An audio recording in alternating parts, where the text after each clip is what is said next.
Hello, welcome, नमस्कार, स्वागत है। मैं हूं अभिषेक और आप देख रहे हैं अभिषेक एकेडमी का यह ऑनलाइन यूट्यूब चैनल। दोस्तों, आज की वीडियो काफ़ी इंपॉर्टेंट होगी और आज की वीडियो में हम यूपी टेट एग्ज़ाम 2026 के अकॉर्डिंग पर्यावरण अध्ययन के अर्थात इन्वायरमेंटल स्टडीज़ के जो आपके टॉपिक हैं जिसमें 30 प्रश्न बनते हैं, उस 30 प्रश्न के अकॉर्डिंग आज की महत्वपूर्ण 50 प्रश्नों की श्रृंखला आप लोग देखेंगे। काफ़ी महत्वपूर्ण होगी। 50 प्रश्न, इसमें से ज़्यादातर प्रश्न ऐसे होंगे जो प्रीवियस ईयर में पूछे गए हैं, जो कई कई बार रिपीट भी हुए हैं। इसलिए पूरी वीडियो को आप लोग लास्ट तक देखिएगा। अगर वीडियो अच्छी लगे तो वीडियो को लाइक करिएगा, चैनल पर नए हैं तो चैनल को सब्सक्राइब करके बेल आइकन को प्रेस करेंगे। चलिए आज की वीडियो को स्टार्ट करते हैं। आज की वीडियो का सर्वप्रथम पहला प्रश्न हम देखेंगे कि चिपको आंदोलन किस राज्य से संबंधित है। आपको ये बताना है ना कि चिपको आंदोलन किस राज्य से स्टार्ट हुआ था या किस राज्य में सर्वप्रथम चिपको आंदोलन स्टार्टअप का पूरा विवरण देखने को मिलता है, यही हम देखेंगे। तो चिपको आंदोलन आपका छत्तीसगढ़ से है कि आपका झारखंड से है कि आपका बिहार से है कि आपका उत्तराखंड, कहाँ से हुआ था। तो आपको बता दें, चिपको आंदोलन का जो श्रेय जिस राज्य को जाता है उस राज्य का नाम है दोस्तों उत्तराखंड। उत्तराखंड से ही स्टार्ट हुआ था चिपको आंदोलन। आपको पता भी होगा उत्तराखंड का जो आपका चामोली जिला है ये भी इम्पॉर्टेंट है। चामोली जिला और चामोली जिला का एक गांव है जिसको रेणी या रेनी के नाम से जानते हैं, यहीं से चिपको आंदोलन स्टार्ट हुआ था। आपको बता दें, चिपको आंदोलन के प्रणेता किसे कहते हैं ये भी प्रश्न बनता है, तो आप लोग इसको भी याद रखेंगे। सुंदरलाल बहुगुणा, क्या नाम है दोस्तों, इनका शुभ नाम है सुंदरलाल बहुगुणा जी, जो हैं चिपको आंदोलन के प्रणेता कहे जाते हैं। और चिपको आंदोलन का जो स्टार्टअप है वह उत्तराखंड से हुआ था। क्यों हुआ था आपको बता दें, वनों की कटाई को रोकने के लिए या पेड़ों की कटाई को रोकने के लिए। याद रखना, वनों की कटाई को रोकने के लिए, कटाई को रोकने के लिए स्टार्ट हुआ था आपका चिपको आंदोलन। ये आपके लिए बहुत इंपॉर्टेंट है, इसको आप लोग याद रखेंगे। लगभग 2-3 बार ये प्रश्न आपका आज तक के एग्जाम में बन चुका है, यूपी टेट की बस बात करें तो। और आपको एक बात यहीं पे मैं और बता रहा हूँ, अगर आपसे पूछे कि अप्पिको आंदोलन किससे संबंधित है तो आप तुरंत बताइएगा अप्पिको आंदोलन कहाँ से स्टार्ट हुआ था। तो ये भी है पेड़ों के कटाई के लिए ही, याद रखेंगे। और इसका स्टार्टअप पूछे तो कर्नाटक से हुआ था। कहाँ से दोस्तों, कर्नाटक से हुआ था अप्पिको आंदोलन, और चिपको आंदोलन आपका उत्तराखंड से हुआ था। दोनों आपके लिए बहुत इंपॉर्टेंट है। चलिए आगे चलते हैं। सिल्वीकल्चर संबंधित है। सिल्वीकल्चर किससे संबंध रखता है यही आपको बताना है। वन एवं वन्य उत्पाद से, कि आपका बागवानी से, कि आपका फूल से, कि आपका केचुआ से। किससे? वर्मी कंपोस्ट का नाम आप लोग सुनिएगा, और केचुआ होता है जिसे हम लोग किसान का मित्र कहते हैं। वर्मी कंपोस्ट किससे संबंध रखता है तो केचुआ से रखता है। जो किसान की जो मिट्टी होती है, उपजाऊ मिट्टी को और उपजाऊ बना देता है, यही आपका केचुआ का गुण होता है। इसी कारण केचुआ को किसान का मित्र भी कहते हैं, याद रखेंगे। जो सिल्वीकल्चर संबंधित है किससे? वन एवं वन्य उत्पाद से होता है। ऑप्शन नंबर ये आपका बिल्कुल सही आंसर हो जाएगा। आगे देखते हैं, हम बात करेंगे 3 नंबर प्रश्न की, कि आपका अंतर्राष्ट्रीय ओजोन दिवस मनाया जाता है। कब मनाया जाता है? बहुत बार, लगभग 3 से 4 बार ये प्रश्न बन चुका है कि अंतर्राष्ट्रीय ओजोन दिवस कब मनाते हैं। तो याद रखेंगे, प्रत्येक वर्ष 16 सितंबर को ओजोन दिवस के रूप में मनाते हैं। ऑप्शन नंबर ये आपका बिल्कुल सही आंसर हो जाएगा। ओजोन क्या है दोस्तों? ओजोन एक परत होती है, आपको बता दें समताप मंडल का हिस्सा होती है, और यह सूर्य की जो पराबैंगनी किरणें होती है उनको पृथ्वी पर आने से रोकती है। तो अंतर्राष्ट्रीय ओजोन दिवस 16 सितंबर को मनाते हैं, और इसी दिन हम ये सब चीज़ों को अपनाते हैं कि कौन से ऐसे तरीके हैं जो ओजोन परत को हानि न पहुंचाएंगे। इसके रूप में हम लोग तरह तरह के उपायों को या उसके प्रति लोगों को जागरूक करते हैं। ऑप्शन नंबर ये आपका बिल्कुल सही आंसर हो जाएगा। इसको आप लोग याद रखेंगे। आपको मैं एक इम्पॉर्टेंट टॉपिक भी बताता हूँ, याद रखेंगे, कई बार बन चुका है। 5 जून को क्या मनाते हैं? तो विश्व पर्यावरण दिवस मनाते हैं। क्या मनाते हैं दोस्तों? विश्व पर्यावरण दिवस मनाते हैं। ये इंपॉर्टेंट आप लोग याद रखेंगे। एक और बात बता रहा हूँ, लगभग कई बार ये चीज़ें बन चुकी है कि 22 मार्च को क्या मनाते हैं? तो 22 मार्च को जल दिवस के रूप में मनाते हैं। विश्व जल दिवस के रूप में मनाते हैं 22 मार्च को। और आपको यही इसी क्रम में मैं आगे बढ़ रहा हूँ। और एक है आपका 22 अप्रैल। 22 अप्रैल को क्या मनाते हैं आप लोग बताइएगा? 22 अप्रैल को मनाते हैं पृथ्वी दिवस, याद रखेंगे। और इसी क्रम में हम आगे चलेंगे, आपको बताएंगे 22 मई को। 22 मई को क्या मनाते हैं? तो आप लोग बताएंगे जैव विविधता दिवस। क्या है दोस्तों? जैव विविधता दिवस मनाते हैं। जैव विविधता कहाँ पे सबसे ज़्यादा पाई जाती है? तो केरल में पाई जाती है। ये भी प्रश्न आपका बन चुका है। साइलेंट वैली या मुख्य घाटी के नाम से किसे जानते हैं? तो मुख्य घाटी या साइलेंट वैली जो होती है वो केरल में है, वहीं पे जैव विविधता सबसे ज़्यादा पाई जाती है। ये इंपॉर्टेंट पॉइंट है, आप लोग इसको याद रखेंगे, ठीक है। लेकिन एक दो बार तो मैं ये भी देखा हूँ कि एक दो बार ऐसे प्रश्न भी बन चुके हैं जिसका अगर नाम आप लोग देखेंगे तो विश्व आर्द्र भूमि दिवस कब मनाते हैं, तो याद रखेंगे 2 फरवरी को। कब दोस्तों? 2 फरवरी को क्या मनाते हैं? विश्व आर्द्र भूमि दिवस मनाते हैं। ये चीज़ आपके लिए बहुत इंपॉर्टेंट है। और याद रखेंगे विश्व मृदा दिवस, याद रखेंगे, जो कब मनाया जाता है? 5 दिसंबर को मनाया जाता है दोस्तों, 5 दिसंबर को विश्व मृदा दिवस। ये भी प्रश्न आपका बन चुका है। तो जो इंपॉर्टेंट हैं, जो बने हैं, केवल उनको देखेंगे जिनके आने की संभावना है, फालतू चीज़ों को हम लोग नहीं पढ़ेंगे। अगर वीडियो अच्छी लग रही है तो वीडियो को जरूर से जरूर आप लोग लाइक करिएगा। चैनल पर नए हैं, अभी तक आपने चैनल को सब्सक्राइब नहीं किया है, अभी तक आप एकेडमी का हिस्सा नहीं है, तो अभिषेक एकेडमी के इस चैनल को सब्सक्राइब करिए, बेल आइकन को प्रेस करिए और दोस्तों को शेयर कर दीजिए वीडियो को। चलिए आगे चलते हम बात करेंगे दोस्तों 4 नंबर प्रश्न की। 4 नंबर प्रश्न क्या कर रहा है? किस वायुमंडलीय परत को मौसमी परिवर्तन की छत कहते हैं? बहुत इंपॉर्टेंट है दोस्तों, इससे संबंधित कई प्रश्न बन जाते हैं। क्या क्या प्रश्न बनते हैं मैं आपको बता दे रहा हूँ, और ये प्रश्न आपका बना भी है। इसको प्रश्न बनने के तरीकों को बदल देता है, कैसे कैसे प्रश्न बनते हैं मैं आपको बता रहा हूँ। याद रखेंगे जो आपकी वायुमंडल की परतें होती है ना, वायुमंडल की मुख्य रूप से कितनी परतें हैं दोस्तों? तो इनको 5 परतों में बांटा गया है। याद रखना, 5 परतों में बांटा गया है इनके अपने गुण के आधार पर। तो सबसे पहले याद रखेंगे, सबसे नीचे जो होता है ना, इसको हम लोग क्या बोलते हैं? इसको हम लोग क्षोभ मंडल बोलते हैं। क्या बोलते हैं दोस्तों? क्षोभ मंडल बोलते हैं। अब क्षोभ मंडल में मौसमी घटनाएं, जैसे कि आपका बादल का बनना हो गया, आपका कोहरे का बनना हो गया, वर्षा का होना है, सब कहाँ होती है दोस्तों? ये क्षोभ मंडल में होती है। तो मौसमी परिवर्तन का छत किसे बोलेंगे? तो क्षोभ मंडल को बोलेंगे। ऑप्शन नंबर बी आपका बिल्कुल सही आंसर हो जाएगा। ये तो आपका निचले, यहाँ से प्रश्न ये बनता है ना कि पृथ्वी के पास कौन सी परत है? तो क्षोभ मंडल है। यहाँ से जो भी चीज़ बने तो आगे देखिएगा। फिर ऊपर जाएंगे तो एक बनती है मेरी समताप मंडल, और समताप मंडल में एक प्रश्न आपका बनता है कि ओजोन परत कहाँ है? आपको ओजोन परत को O3 से दर्शाते हैं, और ओजोन परत किसका हिस्सा है? तो समताप मंडल का हिस्सा है। जो वायुयान होते हैं कहाँ उड़ते हैं? तो समताप मंडल में उड़ते हैं। वायुयान उड़ने की आदर्श दशा पाई जाती है समताप मंडल में। ये पॉइंट हो गया। इसके बाद हम जाते हैं तो तीसरे नंबर पर आता है मध्य मंडल। कौन सी परत सबसे ठंडी होती है? तो मध्य मंडल को ठंडी परत के नाम से जानते हैं। फिर इसके ऊपर आप लोग जाइएगा तो आपका रेडियो तरंगे कहाँ चलती हैं?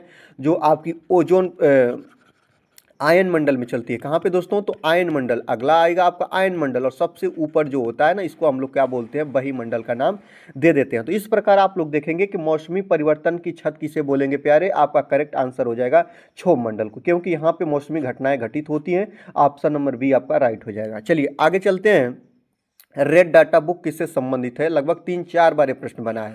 वह प्रश्न आज की वीडियो में लिए हैं जो काफ़ी चर्चित प्रश्न हैं, जो कि आपके प्रीवियस ईयर में बने हैं, तो आगामी एग्जाम में भी बनने की संभावना हो जाती है।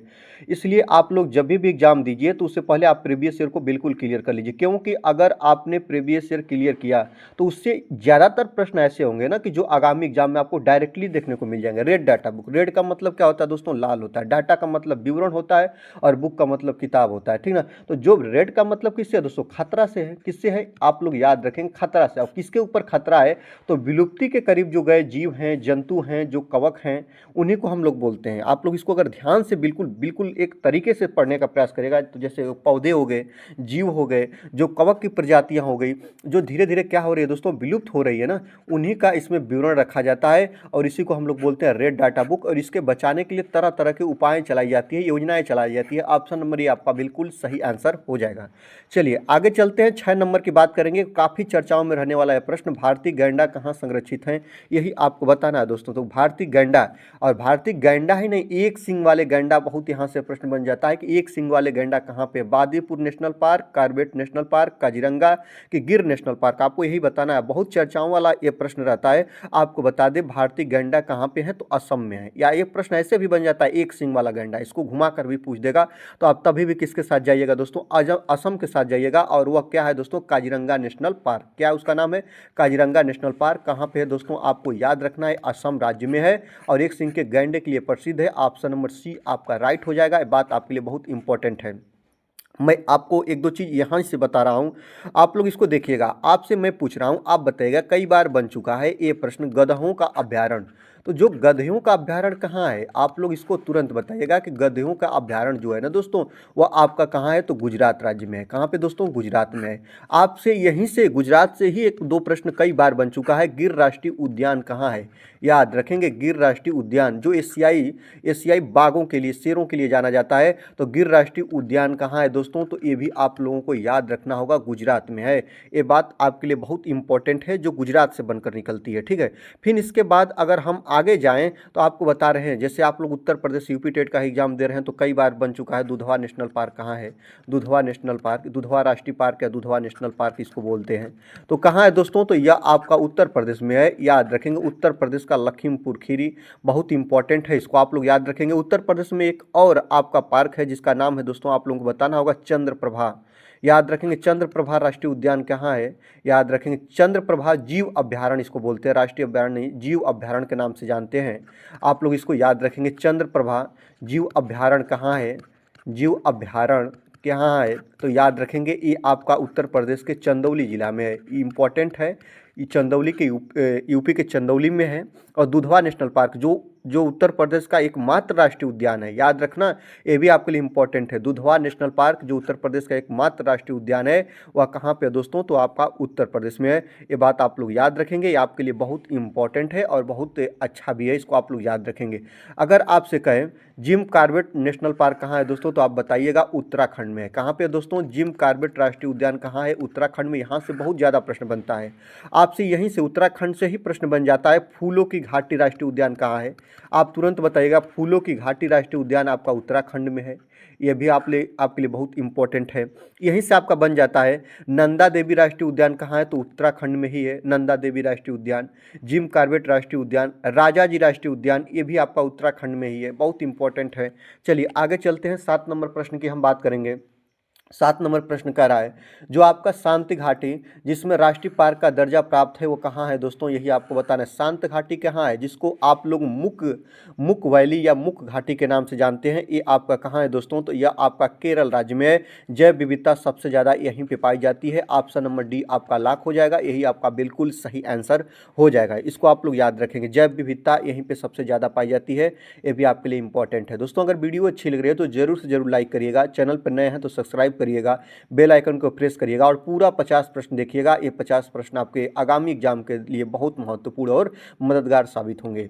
चलिए 8 नंबर हम प्रश्न की बात करेंगे। 8 नंबर प्रश्न कर रहा है कि पेड़ पौधे प्रदूषण घटाते हैं, सही बात है, क्योंकि वे अवशोषण करते हैं किस चीज़ का, जो पेड़ पौधे प्रकाश संश्लेषण की प्रोसेस में अपना भोजन बनाते हैं। पहली बात, सूर्य की उपस्थिति में बनाते हैं, दूसरी बात, और तीसरी बात आपको यही याद रखना है कि पेड़ पौधे की पत्तियां क्लोरोफिल के कारण हरी भरी होती हैं। और इसके बाद आपको बता दें, जो पेड़ पौधे होते हैं ना, यह ध्वनि प्रदूषण को भी कम करते हैं, ये भी आप लोगों को याद रखना होगा।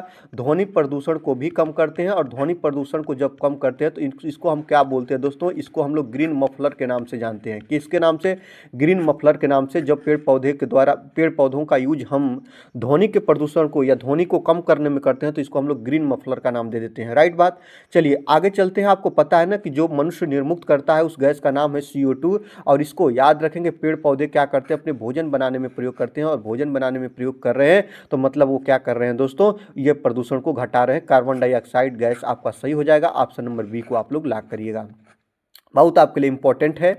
आपको एक बात और बता दे रहे हैं, सल्फर डाइऑक्साइड अम्लीय वर्षा का मुख्य स्रोत क्या होता है, सल्फर डाइऑक्साइड होता है। इससे ये अम्लीय वर्षा से प्रश्न बनता है। अम्लीय वर्षा आप लोग याद रखेंगे, अम्लीय वर्षा में किसकी अधिकता होती है, तो SO2 की अधिकता होती है। ये भी आप लोगों को याद रखना होगा, यहीं से चीज़ें सीख लीजिएगा।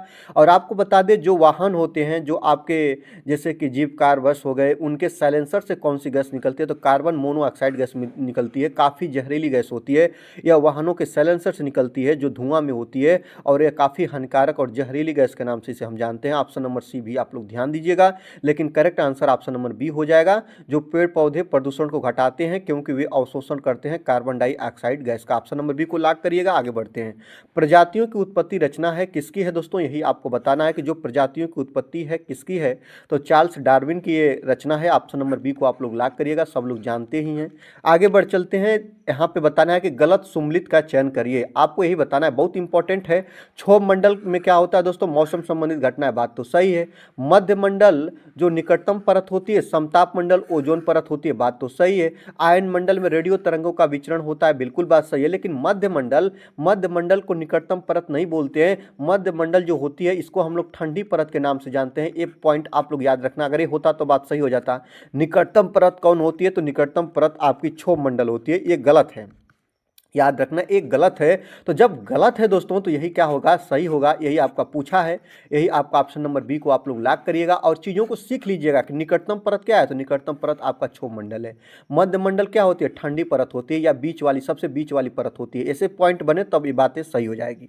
चलिए आगे चलते हैं। कौन सा प्रथम साहित्य खोज है, याद रखेंगे यहाँ पे जो आपका खोज होगा या स्रोत होगा तो इसको आप खोज में ही परिवर्तित कर लीजिए। कौन सा आपका प्रथम साहित्य खोज है, आपको पता है सबसे पुराना वेद के नाम से ही जानते हैं। ऑप्शन नंबर ए आपका सही हो जाएगा, ऋग्वेद जो आपका सबसे पुराना है। और इसमें यहाँ से प्रश्न आपका बनता है कि गायत्री मंत्र किस वेद में लिखा हुआ है या किस वेद में वर्णित है, तो गायत्री मंत्र भी आपका किस में है दोस्तों, तो गायत्री मंत्र भी आपका ऋग्वेद में ही है, इसको आप लोग याद रखिएगा। चलिए आगे देखते हैं कि निम्नलिखित भारतीय राज्यों में किस राज्य की कोई समुद्री सीमा नहीं है, यही आपको बताना है। कौन ऐसा राज्य है जो कि समुद्र से लगा नहीं है या समुद्र तटीय राज्य जिसको हम नहीं बोल सकते हैं, यही आपको बताना है। गुजरात इसका भी है, गोवा का भी है, आपका महाराष्ट्र का भी है, लेकिन किसका नहीं है दोस्तों, तो आपका राजस्थान का नहीं होगा। राजस्थान समुद्र तटीय राज्य नहीं है। ऑप्शन नंबर सी को आप लोग लॉक करिएगा। और आपसे रिक्वेस्ट करूंगा कि अगर आप लोग नहीं जानते हैं तो मैप को देख लीजिए, और मैप में जो आपके 28 राज्य हैं, 28 राज्य हैं और 8 केंद्र शासित प्रदेश हैं। जिस दिन मैं वीडियो को शूट कर रहा हूं तो इसके अकॉर्डिंग सभी को आप नियर अबाउट चीज़ों को जानते रहिए, इसकी भौगोलिक स्थिति को जान जाइए, क्योंकि यहाँ से भी प्रश्न आपके बन सकते हैं, बने भी हैं, ठीक है।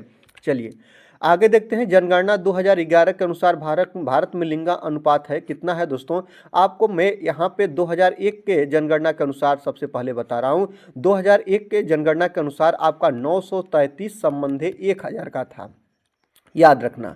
लेकिन जब ये जनगणना आपकी 2011 में होती है तब यह लिंगा अनुपात में काफ़ी सुधार होता है। 940 संबंधे 1000 का ये लिंगा अनुपात बढ़ जाता है, जो काफ़ी अच्छा होता है। उसके अकॉर्डिंग देखने के अकॉर्डिंग अच्छा नहीं है, लेकिन 2001 के अकॉर्डिंग 2011 की जो आपकी जनगणना होती है उसके अकॉर्डिंग जो काफ़ी अच्छा होता है लिंगानुपात। लिंगानुपात का मतलब होता है ना दोस्तों, याद रखना, 1000 पुरुष पे, यहाँ पे याद रखना 1000 पुरुष पे महिलाओं की संख्या कितनी है दोस्तों, तो महिला की संख्या 940 है, जो काफ़ी सुधार करने की आवश्यकता है। तो जनगणना 2011 के अनुसार भारत में लिंगानुपात ऑप्शन नंबर ए को लॉक करिएगा। ऑप्शन नंबर ए आपका बिल्कुल राइट हो जाएगा। चलिए आगे चलते हैं। निम्नलिखित का मिलान करना है। विटामिन ए, विटामिन ए की कमी से कौन सा होता है या विटामिन ए किससे संबंध रखता है, कौन सा रोग होगा, तो रतौंधी होगा, बात तो सही है। इसके स्रोत पूछे तो गाजर को ध्यान रख लीजिएगा। विटामिन बी1, विटामिन बी1 से क्या होता है दोस्तों, बेरी बेरी रोग होता है, ऑप्शन नंबर 3 इसका सही होगा। विटामिन सी, विटामिन सी की कमी से मसूड़ों से खून आते हैं और स्कर्वी रोग होता है, इसको आप लोग याद रखना, तो ऑप्शन नंबर 4 आपका बिल्कुल राइट हो जाएगा। विटामिन डी, विटामिन डी का स्रोत होता है सूर्य और इससे होता है रिकेटस सूखा रोग। विटामिन डी कहाँ से प्राप्त होता है, सूर्य के प्रकाश किरणों से प्राप्त होता है। इस प्रकार आपका सम्मिलित सही होगा। पहला का पहला होगा, यहाँ पे देखेंगे पहला का पहला होगा, दूसरा का तीसरा होगा और इसका चौथा, और चौथे का क्या होगा, दूसरा होगा। ऑप्शन नंबर ए आपका लॉक हो जाएगा। ऑप्शन नंबर ए आपका बिल्कुल सही आंसर हो जाएगा दोस्तों, इसको आप लोग याद रखते रहिएगा। चलिए आगे चलते हैं। आगे अब हम बात करेंगे स्वच्छ भारत अभियान की शुरुआत किसने की थी, यही आपको बताना है। तो स्वच्छ भारत अभियान की शुरुआत किसके द्वारा की गई थी, महात्मा गांधी जी के द्वारा की गई थी, कि नीरव मोदी के द्वारा की गई थी, कि योगी आदित्यनाथ जी के द्वारा की गई थी, कि नरेंद्र मोदी जी के द्वारा की गई थी, किनके द्वारा की गई थी, यही आपको बताना है। तो स्वच्छ भारत अभियान की जो शुरुआत की गई थी वह महात्मा गांधी जयंती, याद रखेंगे, जो आपके 2 अक्टूबर के उपलक्ष्य में ही की गई थी। आपको बता दें दोस्तों कि आपका 2 अक्टूबर कब दोस्तों, तो याद रखिएगा, मैं आपको बता रहा हूँ। कितने लोगों में इस संशय हो जाता है कि 2 अक्टूबर 2014 को स्टार्ट की गई थी, तो सब लोग महात्मा गांधी के भी बहुत से लोग हैं जो चले जाएंगे, लेकिन याद रखना ये नरेंद्र मोदी जी के द्वारा 2 अक्टूबर 1914 को स्टार्ट की गई थी। ऑप्शन नंबर डी आपका बिल्कुल सही हो जाएगा। आपको मैं 1-2 चीज़ें और बता दे रहा हूँ, यहीं पर आपसे नोटबंदी की बातें पूछ ले सकता है, क्योंकि ये भी चीज़ आपके जो अकॉर्डिंग चल रही हैं। नोटबंदी कब स्टार्ट की गई थी, तो नोटबंदी के लिए आप लोग याद रखना 8 नवंबर 2016।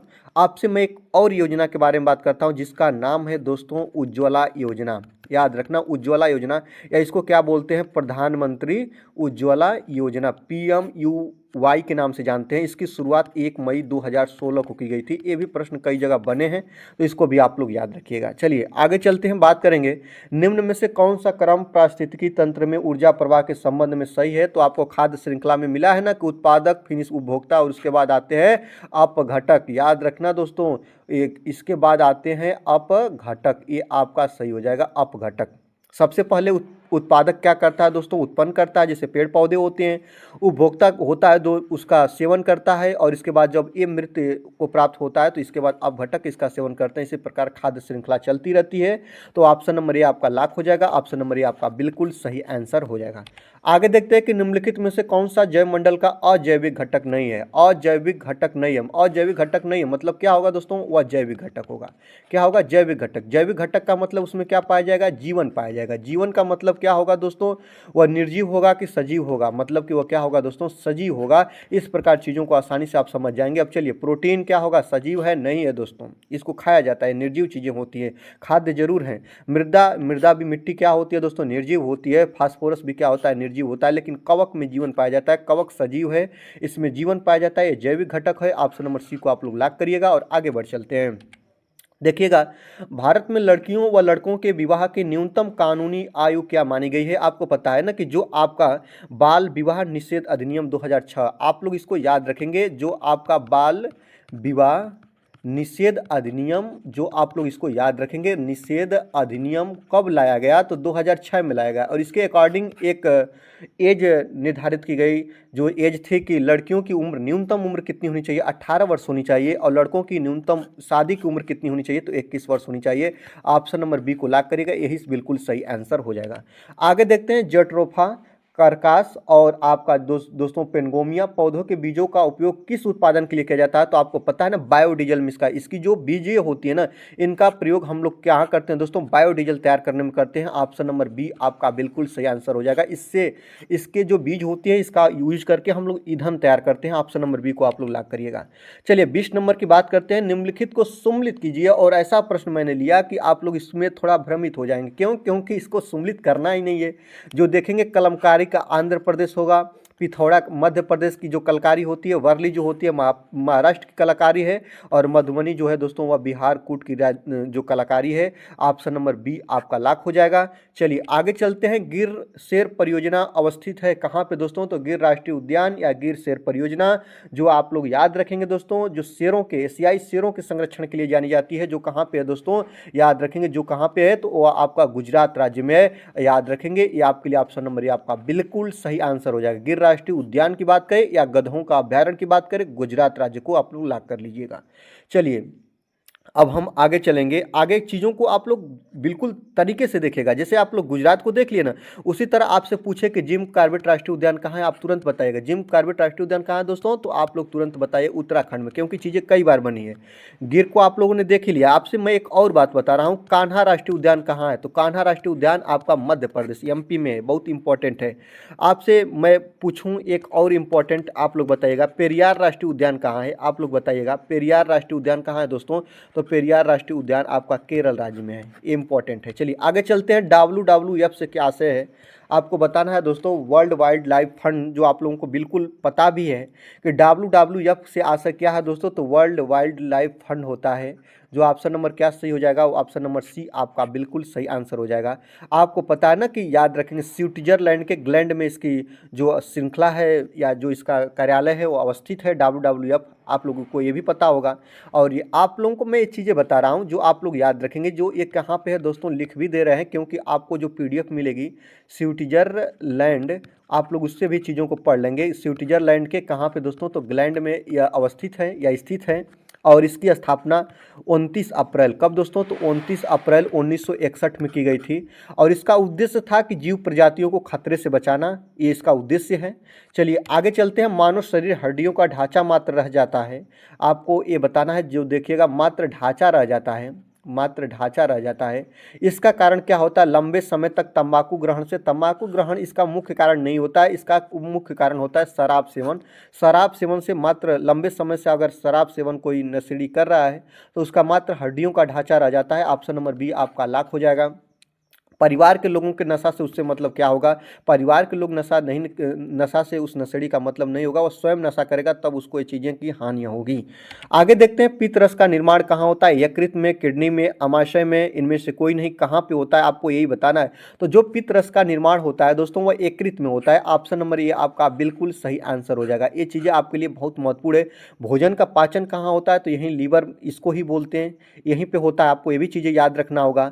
जो आपका ब्लड होता है वो शुद्धिकरण का काम कहाँ होता है, तो ब्लड शुद्धिकरण आपका किडनी में होता है। आपसे प्रश्न बन सकता है कि मानव शरीर का सबसे बड़ा जो अंग होता है वह क्या होता है, तो मानव शरीर का सबसे बड़ा अंग जो होता है दोस्तों वह त्वचा होता है। ये भी आपको याद रखना होगा।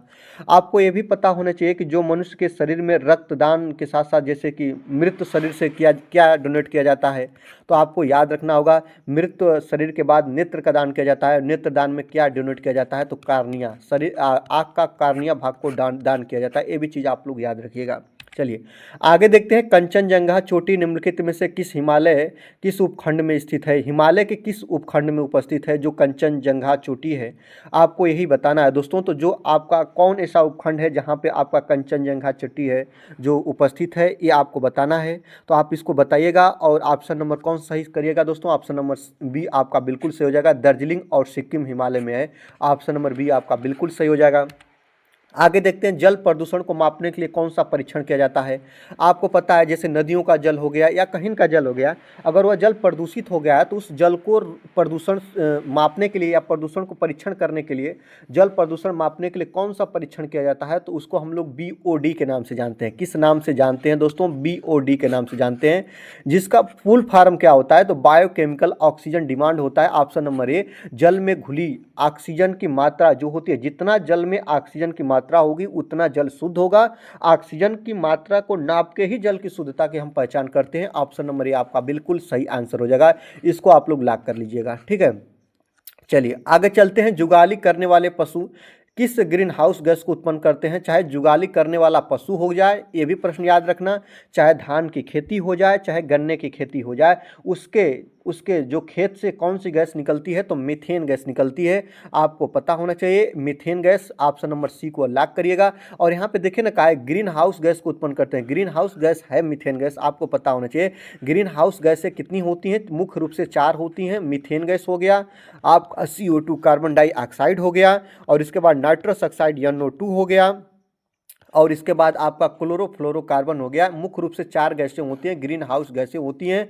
और आपको एक बात और याद रखना है, यही ग्रीन हाउस गैसें जो होती हैं ना दोस्तों, ये ग्लोबल वार्मिंग के लिए उत्तरदायी होती हैं। किसके लिए दोस्तों, तो याद रखना है, ये ग्लोबल वार्मिंग के लिए उत्तरदायी होती हैं, यही गैसें होती हैं। ये जो होती हैं, यह जो आपके पृथ्वी का तापमान को बढ़ा देती हैं, ग्लोबल वार्मिंग, जो आप लोग इसको भी याद रखिएगा। ये प्रश्न आपके बन चुके हैं और बनते भी हैं। ग्लोबल वार्मिंग के लिए कौन सी गैस उत्तरदायी है, तो इस चारों में से आप लोग लॉक कर दीजिएगा, ठीक है। ग्रीन हाउस गैसें कौन सी हैं, वैसे प्रश्न पूछेगा और वहाँ पे इस चारों ऑप्शन को देगा, आप तुरंत उसको लॉक कर लीजिएगा। चलिए आगे चलते हैं, ओजोन परत किन हानिकारक किरणों को अवशोषित करती है, तो याद रखना सूर्य, पृथ्वी पर सबसे बड़ा ऊर्जा का स्रोत जो है ना दोस्तों, सूर्य है। और सूर्य से जो किरणें आती हैं, उसी किरणें में कुछ किरण होती हैं जिसको अल्ट्रा वायलेट किरणें बोलते हैं, या उसे हम पराबैंगनी किरणें बोलते हैं, जो पृथ्वी पर आएंगी तो मनुष्य को हानि पहुंचाएंगी। जैसे शरीर पर पड़ेंगी तो त्वचा कैंसर करेंगी, आंख पर पड़ेंगी तो उसे मोतियाबिंद की समस्या होगी।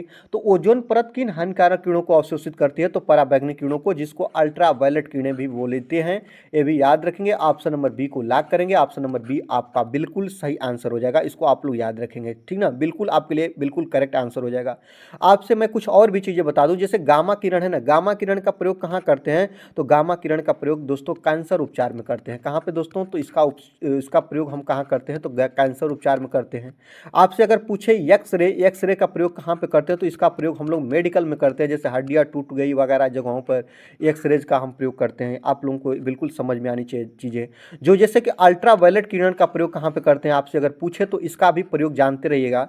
अल्ट्रा वायलेट किरण का जो प्रयोग होता है, इसको हम कीटाणु शोधन में प्रयोग करते हैं। इसका प्रयोग हम कहाँ पे करते हैं दोस्तों, तो इसका प्रयोग हम लोग कीटाणु शोधन में अल्ट्रा वायलेट किरणों का प्रयोग करते हैं। कीटाणु शोधन में इसका प्रयोग किया जाता है, इसको ध्यान रखिएगा। चलिए, CNG का फुल फॉर्म क्या होता है, CNG का फुल फॉर्म, CNG जो होती है ना, यह ईंधन होता है, याद रखेंगे। सीएनजी को वाहनी ईंधन के नाम से जानते हैं। ईंधन होता है जो वाहन में पड़ता है, जो कि गैसीय रूप होता है इसका।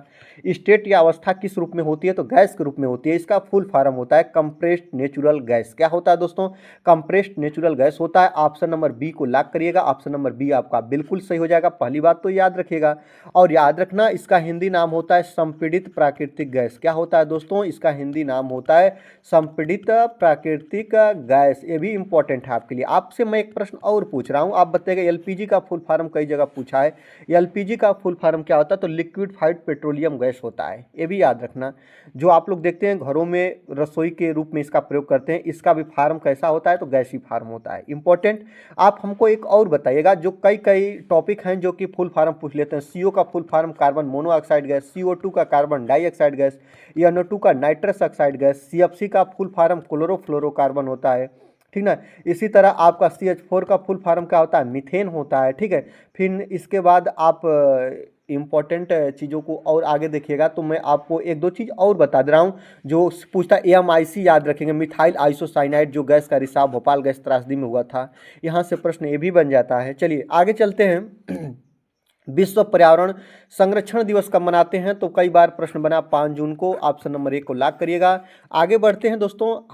हाइबरनेशन क्या है, सर्दियों की नींद है कि गर्मियों की नींद है कि शिकारियों से बचने के लिए जानवरों का यह अपना अनुकूलन है कि ऊपर के सभी आपके सही हो जाएंगे। जो हाइबरनेशन होता है ना, कुछ ऐसे जीव जंतु होते हैं जो कि ठंडी के समय अपना भोजन नहीं प्राप्त कर पाते हैं। तो जब भोजन प्राप्त नहीं कर पाते हैं तो इस भोजन के या अपनी ऊर्जा को क्षय से बचाने के लिए हाइबरनेशन की प्रक्रिया को करते हैं। और हाइबरनेशन की जो प्रोसेस होती है दोस्तों, वह लंबी निद्रा होती है जो सर्दियों में लेते हैं दोस्तों। ऑप्शन नंबर ये आपका सही हो जाएगा। जो भोजन मतलब ऊर्जा को खपत को बचाने के लिए ऐसा काम करते हैं, लंबी निद्रा में चले जाते हैं और सो जाते हैं, ठीक ना। उनको भोजन का मतलब भोजन की खोज नहीं कर पाते हैं सर्दियों में, तो इसलिए ये हाइबरनेशन के प्रोसेस को अपनाते हैं। ऑप्शन नंबर ये आपका राइट हो जाएगा। चलिए आगे देखेंगे, हम बात करेंगे दोस्तों 32 नंबर की। 32 नंबर प्रश्न क्या कह रहा है, 32 नंबर प्रश्न कह रहा है दोस्तों कि जो आपका काकरापार परमाणु शक्ति केंद्र किस राज्य में स्थित है, यही आपको बताना है दोस्तों। जैसे आप काकरापार परमाणु शक्ति केंद्र आपका मध्य प्रदेश में है, क्या आपका तमिलनाडु में है, क्या आपका महाराष्ट्र में है, क्या आपका गुजरात में है, कहाँ पे है दोस्तों, आपको बताना है। तो याद रखेंगे, जो आपका काकरापार परमाणु शक्ति केंद्र है ना, यह गुजरात के तापी नदी के तट पर स्थित है। तो आप लोग ऑप्शन नंबर डी को लॉक करिएगा। ऑप्शन नंबर डी आपका सही हो जाएगा। जो तापी नदी पर स्थित है, तापी नदी के तट पर, याद रखना तापी नदी के तट पर स्थित है जो आपका क्या दोस्तों, काकरापार परमाणु शक्ति केंद्र, इसको याद रखेंगे। चलिए आगे देखते हैं। आदर्श रूप से भारत में वन भूमि का अनुमानित प्रतिशत कितना होना चाहिए, तो याद रखेंगे जो वन नीति है, राष्ट्रीय वन नीति, याद रखना यहाँ पे लिख भी दे रहे हैं क्योंकि आप पीडीएफ से चीज़ों को पढ़ते रहेंगे। जो राष्ट्रीय वन नीति है दोस्तों, वह राष्ट्रीय वन नीति कब लाई गई थी, 1988 में लाई गई थी। याद रखना दोस्तों 1988 में लाई गई थी। तो इसके अनुसार मतलब कि जो आपका पूरा भूभाग है ना, इस भूभाग का 33% भाग क्या होना चाहिए दोस्तों, वन का होना चाहिए। ऑप्शन नंबर सी आप लोग लॉक करिएगा। चलिए आगे देखते हैं। कौन सी मानवीय गतिविधि वायुमंडल में मौजूद ऑक्सीजन के स्तर को कम कर सकती है, तो कौन ऐसा है जो ऑक्सीजन के स्तर को कम कर सकती है। वनों की कटाई, बिल्कुल सही बात है। पशु का शिकार ऑक्सीजन कम करने से कोई संबंध नहीं रखता है। खनन करिएगा तो पेड़ पौधे नष्ट होंगे, तो ऑप्शन नंबर डी को लॉक करिएगा। ऑप्शन नंबर डी, ए और सी दोनों हो जाएगा। खनन में क्या होता है, पेड़ों की कटाई होती है। जब पेड़ों की कटाई होती है दोस्तों, तो वो ऑक्सीजन के स्तर को कम कर सकता है। ऑप्शन नंबर डी को लॉक करिएगा, ना कि केवल ए को भी याद रहे, आप चीज़ों को ध्यान रखिएगा। ऑप्शन नंबर डी को लॉक करिएगा। खनन भी जो होता है ना, यह ऑक्सीजन के स्तर को कम करता है। आगे देखते हैं। पृथ्वी पर चींटियों के न रहने का क्या प्रभाव होगा, आपको बता दो दोस्तों, कोई प्रभाव नहीं होगा कि जीवन नष्ट कर देगा। ऐसा होगा कि थोड़ा प्रतिकूल प्रभाव पड़ेगा कि दिमकों में कमी आएगी। क्या होगा दोस्तों, आपको बता दें, पृथ्वी पर चींटियों के न रहने का क्या प्रभाव होगा, तो थोड़ा प्रतिकूल प्रभाव पड़ेगा। ऑप्शन नंबर सी आपका बिल्कुल से हो जाएगा, क्योंकि जो खाद्य श्रृंखला है एक दूसरे से जुड़ी हुई है। तो मतलब कि जो भी कोई जीव या जंतु अगर अपने जीवन से नष्ट हो रहा है, अपने इस रूप से नष्ट हो रहा है दोस्तों, तो याद रखना वह वातावरण पर उसका प्रतिकूल प्रभाव पड़ेगा, तो पड़ेगा, बिल्कुल पड़ेगा। याद रखना अनुकूल प्रभाव तो होगा नहीं, प्रतिकूल ही, बुरा ही प्रभाव पड़ेगा। चलिए आगे देखते हैं कि निम्नलिखित में से कौन सा तत्व विभिन्न राज्यों में भूजल प्रदूषण के लिए जिम्मेदार है। तो भूजल प्रदूषण के लिए जिम्मेदार कौन सा ऐसा तत्व है, आपको बताना है। क्लोरीन है कि फ्लोराइड है कि रसायन है कि इनमें से कोई नहीं। देखिए जब ये प्रश्न बना था सब लोग रसायन के साथ गए थे, लेकिन आयोग ने रसायन को नहीं माना और उसका कहना था कि जो फ्लोराइड होता है ना, यह जल के साथ मिलता है तो यह विषैला रूप धारण करता है और याद रखना यही भूजल प्रदूषण का सबसे मुख्य कारण होता है। और ऑप्शन नंबर बी को आयोग ने सही माना था, इसलिए आप लोग ऑप्शन नंबर बी को सही मानिएगा और ऑप्शन नंबर बी ही आपका सही होगा। गूगल भी करके आप लोग देख सकते हैं, ठीक है ना। इस बातों को याद रखिएगा, ये आपका बिल्कुल सही आंसर हो जाएगा, फ्लोराइड। आगे देखते हैं दोस्तों, ओजोन परत के क्षरण के लिए जिम्मेदार, जिसको हम लोग बोलते हैं क्लोरोफ्लोरोकार्बन, सीएफसी का मुख्य स्रोत क्या है। सीएफसी जो होती है ना, जिसको याद रखेंगे क्लोरोफ्लोरोकार्बन बोलते हैं, तो इसको आप लोग इसको जिम्मेदार तरीके से देखें ना, इसको सी को क्या बोलते हैं दोस्तों, सी को क्लोरीन बोलते हैं। इसका फुल फॉर्म होता है, एफ को क्या बोलते हैं, फ्लोरीन बोलते हैं, सी को क्या बोलते हैं, कार्बन बोलते हैं। तो क्लोरीन और कार्बन के संयुक्त रूप को सीएफसी बोलते हैं, ठीक। और सीएफसी गैस जो होती है ना, यह अपने वायुमंडल में कहाँ से निकलती है। सबसे पहले मैं बता दे रहा हूँ आपको, एक इंपॉर्टेंट टॉपिक है जो बना है, याद रखना। जो ओजोन परत को सबसे ज़्यादा क्षय कौन सी गैस पहुँचाती है, या ग्रीन हाउस गैस, कौन सी ग्रीन हाउस गैस है जो ओजोन परत को सबसे ज़्यादा हानि पहुँचाती है, तो जो सीएफसी गैस होती है। याद रखना, ओजोन परत को सबसे ज़्यादा हानि इसी से होती है। और आपको बता दें यह कहाँ से निकलती है, तो रेफ्रिजरेटर, जिसको हम घरों में यूज करते हैं, रेफ्रिजरेटर से गैस निकलती है। ऑप्शन नंबर बी को आप लोग लॉक करिएगा। आगे देखते हैं, झीलों के अध्ययन को क्या बोलते हैं, आपको बताना है। तो झीलों के अध्ययन को क्या बोलते हैं, तो निम्नोलॉजी बोलते हैं। ऑप्शन नंबर सी आपका बिल्कुल सही आंसर हो जाएगा। इस तरह आप चीज़ों को याद रखिएगा। आगे देखते हैं, विश्व वानिकी दिवस कब मनाते हैं। याद रखेंगे 39 नंबर का रहा है कि विश्व वानिकी दिवस कब मनाते हैं, तो 21 मार्च को मनाते हैं। कब दोस्तों, याद रखना 21 मार्च को मनाते हैं। ये याद रखना 21 मार्च 2012 को इसे संयुक्त राष्ट्र महासभा ने नामित किया था। याद रखना कब से, 2012 से मनाते हैं 21 मार्च को विश्व वानिकी दिवस, जो संयुक्त राष्ट्र महासभा ने इसे नामित किया था। ऑप्शन नंबर बी को आप लोग लॉक करिएगा। चलिए आगे चलते हैं, हम 40 नंबर प्रश्न की बात करेंगे।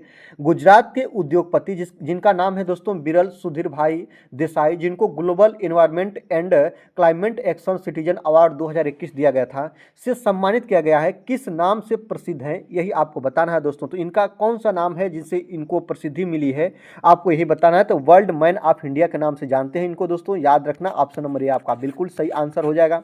आगे देखते हैं दोस्तों, निम्नलिखित में से कौन सी प्राणी शाख की वह शाखा है जो मछली के अध्ययन को समर्पित है। तो याद रखेंगे, आप हमको यही बताइएगा कि इनमें से कौन है जो मछली के अध्ययन को रखती है, कौन सी शाखा। इसका नाम है दोस्तों एस्थोलॉजी। ऑप्शन नंबर डी आपका बिल्कुल सही आंसर हो जाएगा। कहीं कहीं पे इसको एक्थियोलॉजी भी लिखा मिल जाएगा, तो आप लोग इसको ध्यान रखिएगा, एक्थियोलॉजी। याद रखना, ये भी कहीं कहीं पे लिखा हुआ मिल सकता है दोस्तों, इसको आप लोग याद रखेंगे। लिखने में थोड़ा आपका दिक्कत है, इक्थियोलॉजी, ठीक है। आगे देखते हैं, किस तरह के पौधे को भारत में मंगल पौधे के नाम से जानते हैं। तो मंगल पौधे मतलब सदा हरे भरे चीजें रहे, मैंग्रोव पौधे को बोलते हैं। या जो होते हैं ना, याद रखेंगे, यह समुद्र तटीय इलाकों में फैलते हैं। ऑप्शन नंबर सी आपका बिल्कुल सही आंसर हो जाएगा।